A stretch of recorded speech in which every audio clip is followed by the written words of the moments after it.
Hello all and welcome as we look ahead to our 2020 outlook. As we all know, hindsight is 2020, but finding clarity in the midst of future uncertainty can be fuzzy.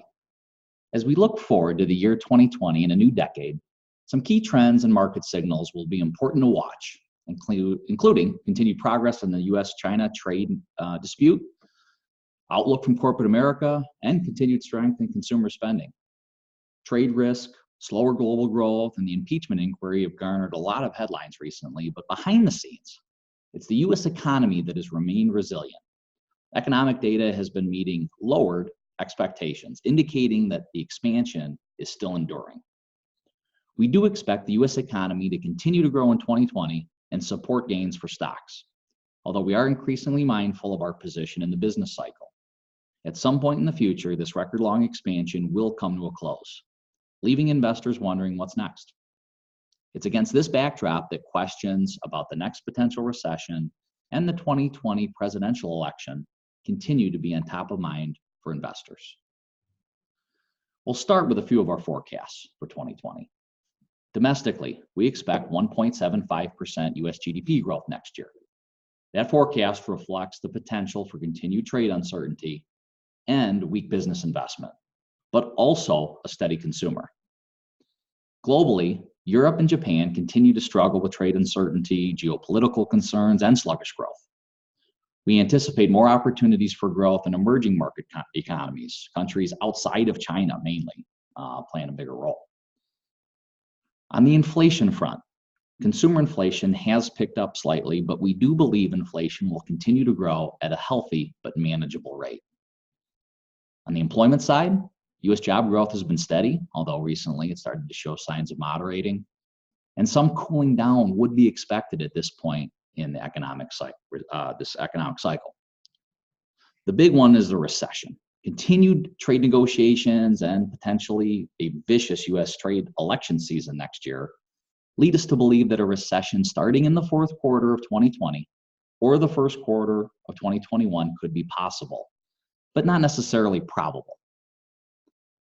On bonds, short-lived and shallowed yield curve inversions are not worrisome in our view, and for stocks, we do look for solid US equity performance to continue. And still, we're more pessimistic regarding developed international markets. Now let's take a closer look at the economy. Strong consumer spending has propelled the US economy, while clarity on trade could support business investment. The US economy has slowed from its 2018 pace, but still growing, and we believe it will continue growing through 2020, albeit at a slower rate than our 2019 growth forecast, as you can see here. Our forecast is 1.75% next year. That expected slowdown from 2019 reflects the US-China trade dispute dragging into the first part of next year into 2020, and increased odds that the recession in the later months of 2020 or 2021 could materialize. For some of us, though, inflation is considered a negative word, but some inflation, i.e. price increases, is often a sign of economic growth, while a weak economy is often accompanied by very low or even negative inflation. The Fed targets a level of around 2%, which generally indicates a healthy economy. It's not growing too dangerously fast. Consumer spending, which compromises approximately 70% of the economy, continues to grow at a solid pace and is anchoring the US economy.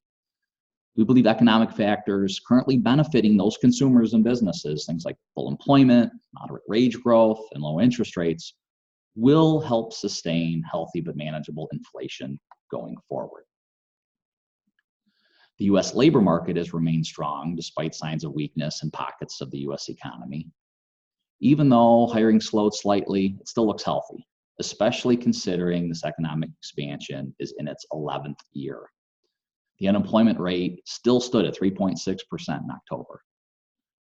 Wage growth slowed in the third quarter too, hinting that inflationary pressures could be showing signs of moderating, but it's still ahead of inflation, as this chart shows. This pace of wage growth still should be enough to buoy personal incomes and consumer spending without driving interest rates higher. We do expect global central banks to keep rates at levels that encourage increased economic activity as the global economy recovers from the impact of trade disruptions. Now, the big news in fixed income in 2019 was the yield curve. When we talk about the yield curve, we generally mean the difference or spread between the 2-year and the 10-year Treasury bonds. In a healthy economy, long-term yields are almost always higher than short-term yields, which encourages lending and supports economic growth. When the yield curve inverts, short-term yields rise above long-term yields. Lending is typically less profitable, and consumers, businesses, and investors may rein in spending and investment amid recession fears. Typically, economic cycles end as inflation climbs, and the Fed responds by tightening monetary policy. This leads to short-term rates increasing faster than long-term rates, therefore inverting the yield curve. That's what threatens the recession. In the United States, we've experienced almost the exact opposite. Below target inflation, an accommodative Federal Reserve, a firm US dollar, and falling commodity prices.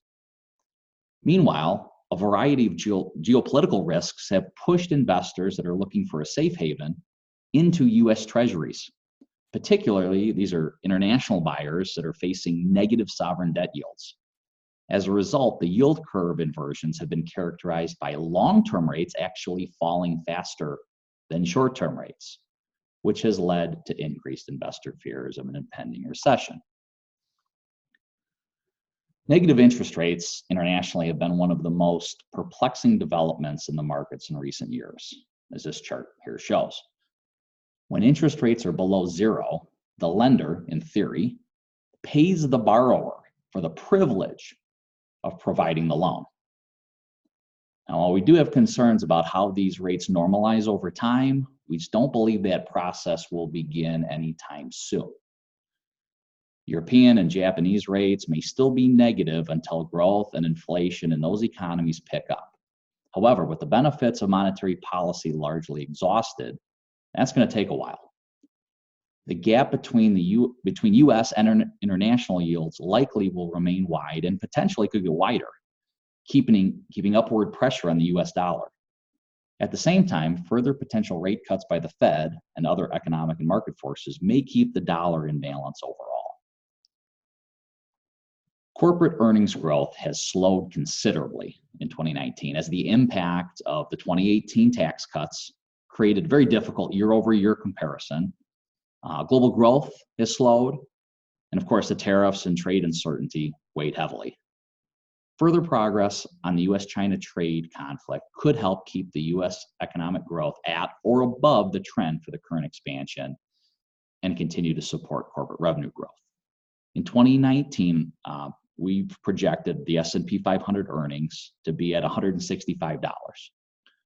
We lowered this twice, and last in August, mainly due to the risk of economic growth and profits from this US and China trade conflict, as we show here. As 2019 draws to a close, the US economy is still exhibiting some positive fundamentals despite this trade uncertainty and slowing global growth. Consumer spending remains strong, supported by low unemployment, steady wage growth, contained inflation, and low interest rates. At the same time, the age of the expansion has led us to question on how long it can last. US manufacturing weakness has become more pronounced. Signals of the global bond market are confusing. Earnings growth has stalled in the United States and internationally, and due to heightened geopolitical risks, that may continue, it needs to be continued to be monitored. Companies are lacking the visibility they need to make sound decisions about long-term investments. Closure on a trade deal needs to come sooner than later, as we all prepare for a highly charged and likely divisive US presidential campaign. And we certainly can't see into the future, but we hope this discussion helps improve your view on the year to come. Thanks again for joining us, and wish you all the best.